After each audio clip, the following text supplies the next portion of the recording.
Good morning children. This is Jyoti Nahar from Shiv Jyoti Educational Group, Kota, and I hope you all are keeping safe at your homes.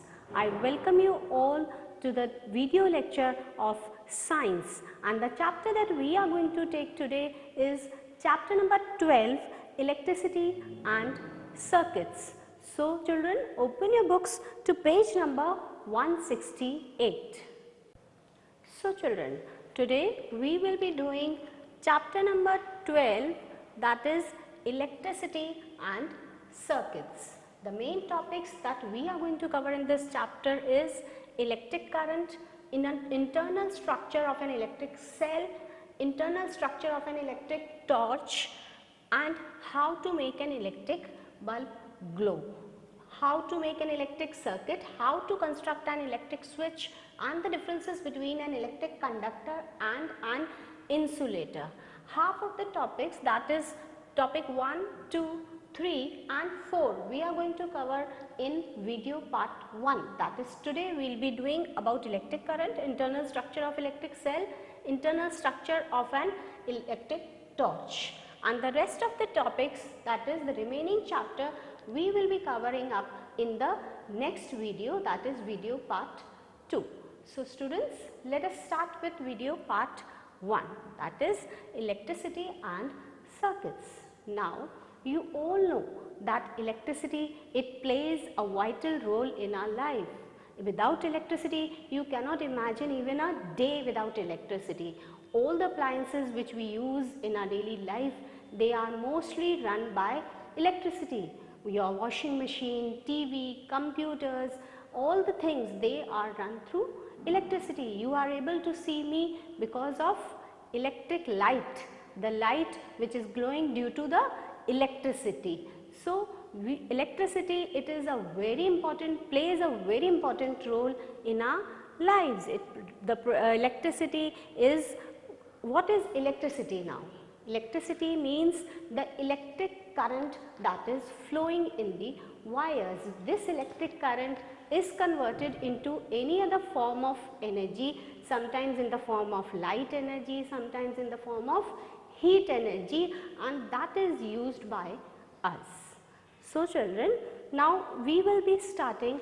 What do you mean now, like electric energy that is obtained from electricity, that except that sometimes we have electric sources also, like cell.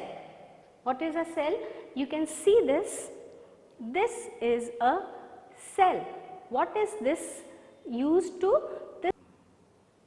Yes students, you can see this is a cell, and cell is the most common source of electric current. In your transistors, in your alarm clocks, in your wristwatch, what is used? Cell, and this cell comes in different shapes and sizes and according to our needs. Like in wristwatches, we have a very small cell, and in the torch we have this type of cell which we use. Then this cell converts the chemical energy into electrical energy. The chemicals stored in the cell, they are used up to give electrical energy. Now what is this? What is the chemical inside this cell which gives us energy? First we are going to discuss about the cell, then we will discuss about the internal structure of the cell. So students, about the cell, now children, cell, it is the most common source of energy. As you can see, in the structure of a cell, you see that there is a positive sign in the front and a negative sign at the back. This positive sign indicates the positive terminal. This acts as the positive terminal, and this end is called the negative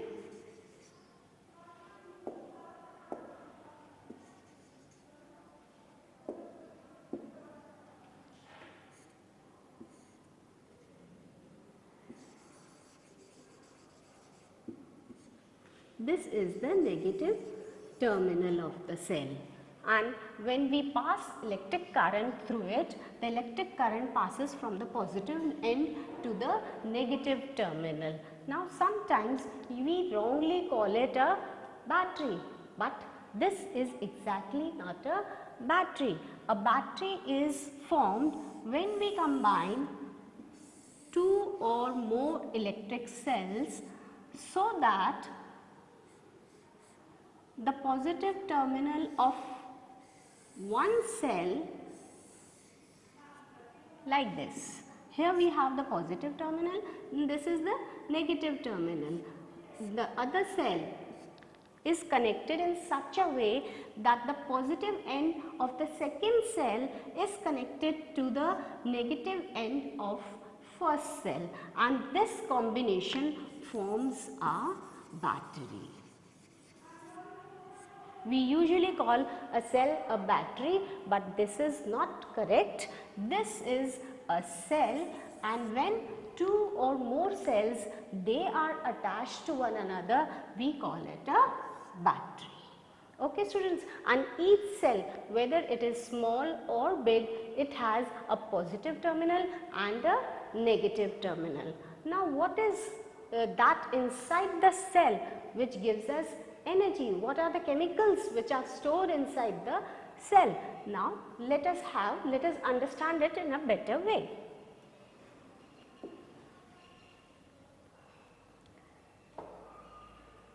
Now we are going to study the composition of a dry cell.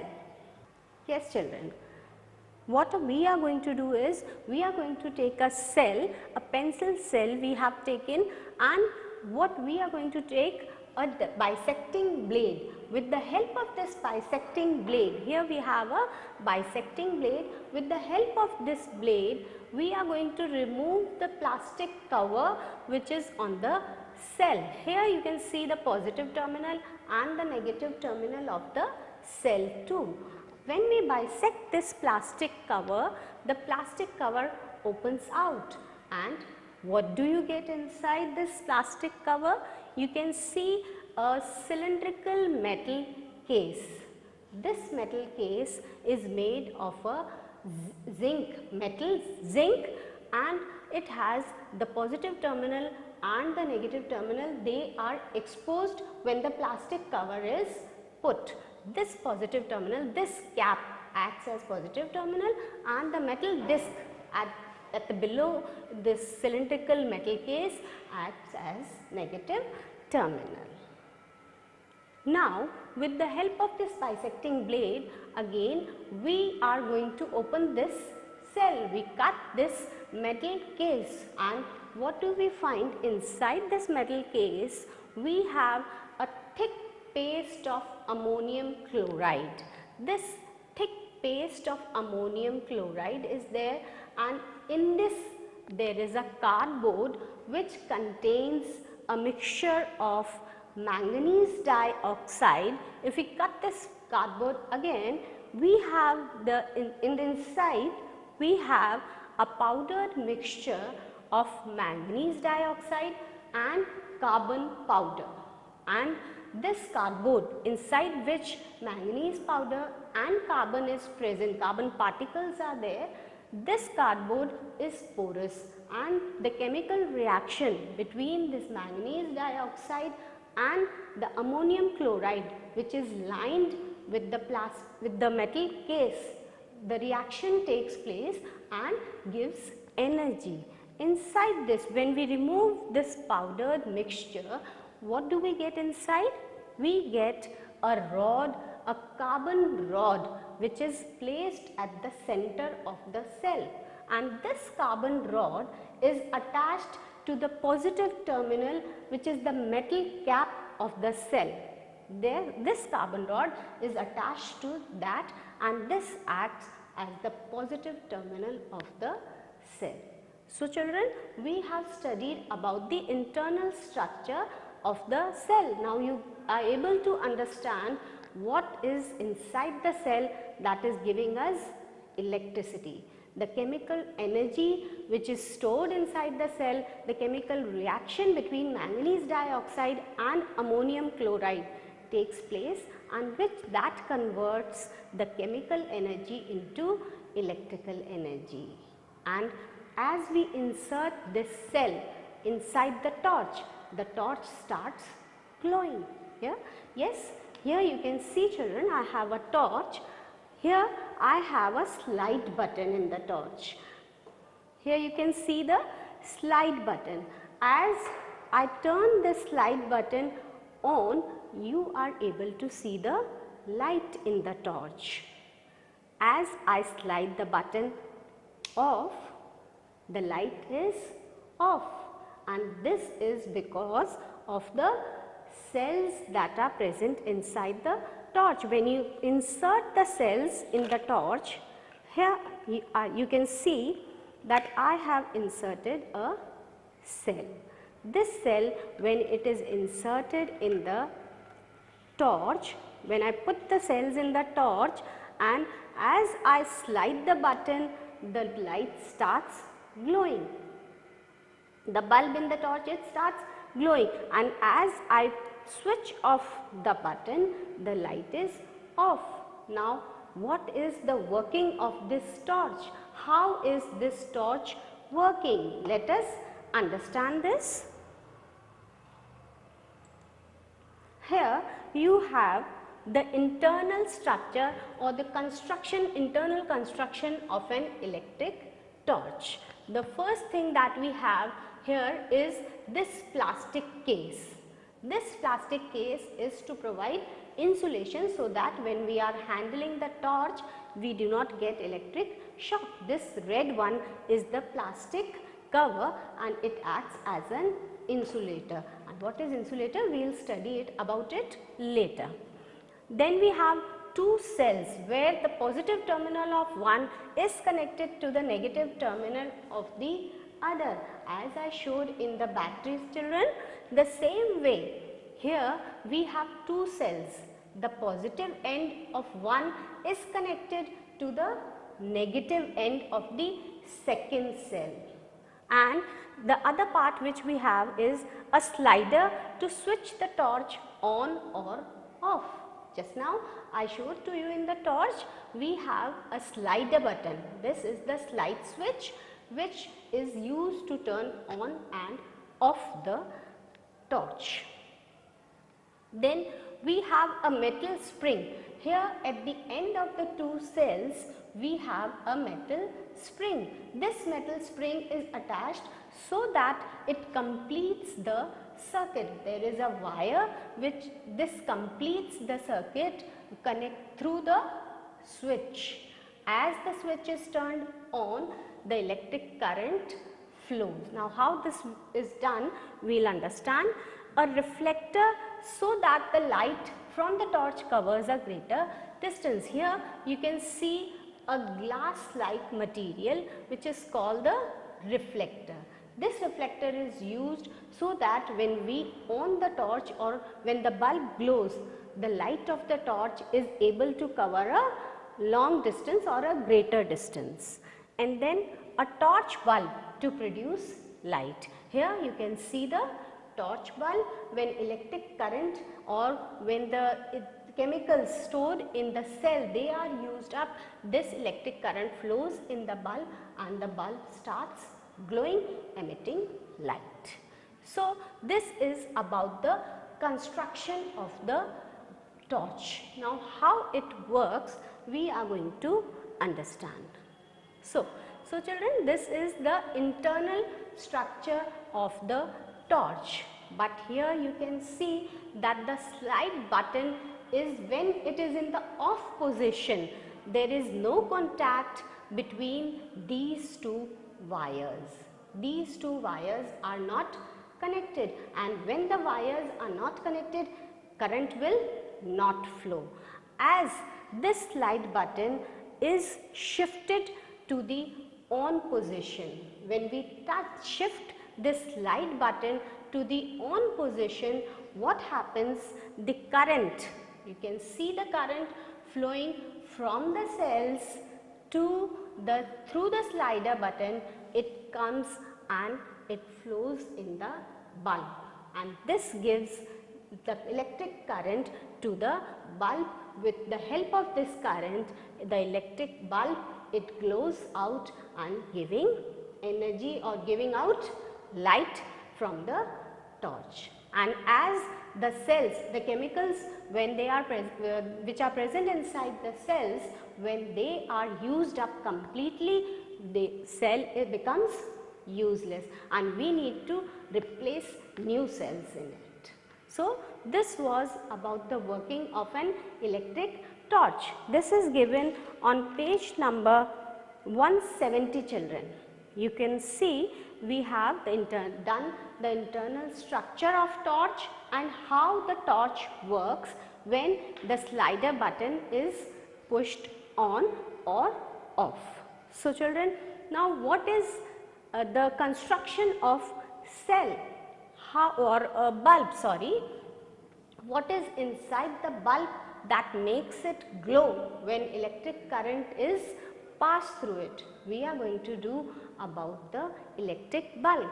I am going to explain you the internal structure of the bulb now. How this current, when it is allowed to flow in the bulb, it makes it glow.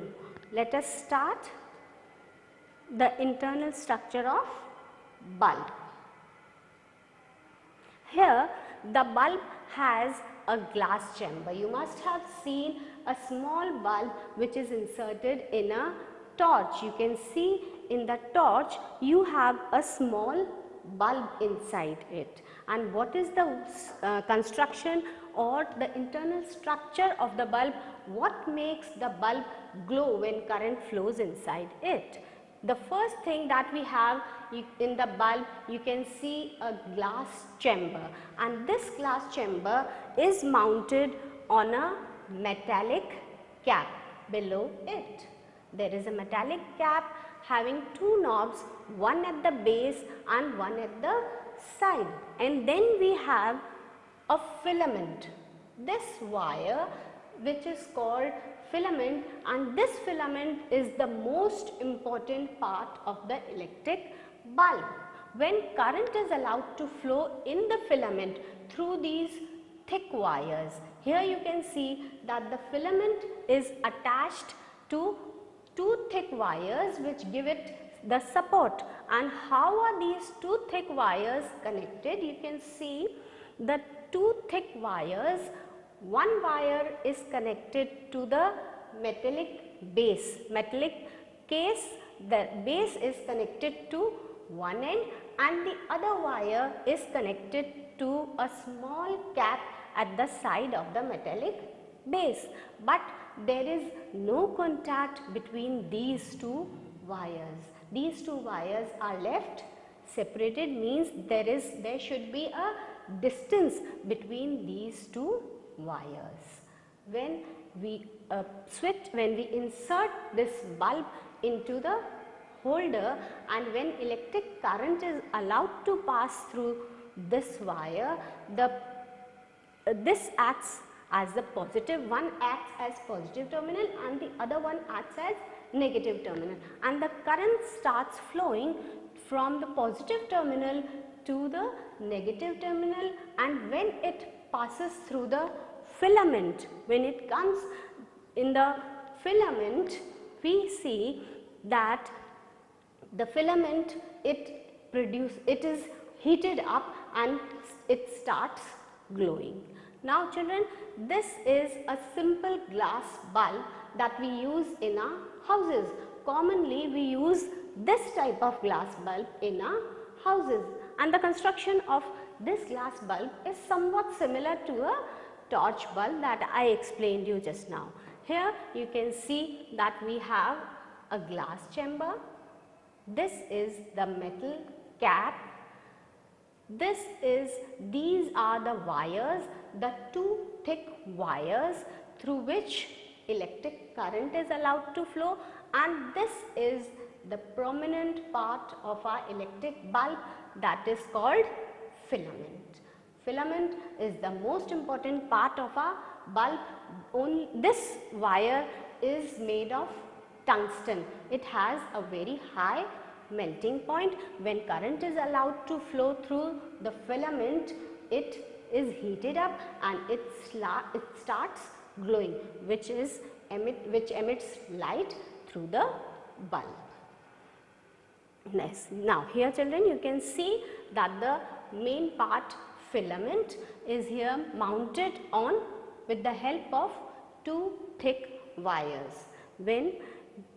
And in the glass chamber, inactive gas, any inactive gas like argon or nitrogen gas is filled so that it does not burn out. When the current is allowed to flow through the filament, it gets so heated up that it may burn, but inactive gases like argon or nitrogen is filled in the bulb so that they do not react, the filament does not burst out or gets heated up, or it does not give out fire.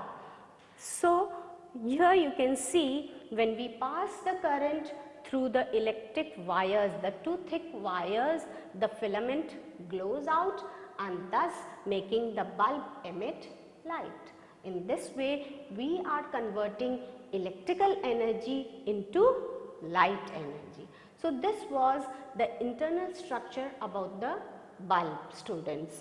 So here we have done about the internal structure of cell, internal structure of torch and the internal structure of bulb. So these were the topics that were to be covered today children. The rest of the topics, that is a bulb in a circuit, an electric circuit, electric switch and electric conductors and insulators, these we will be covering up in our video part 2.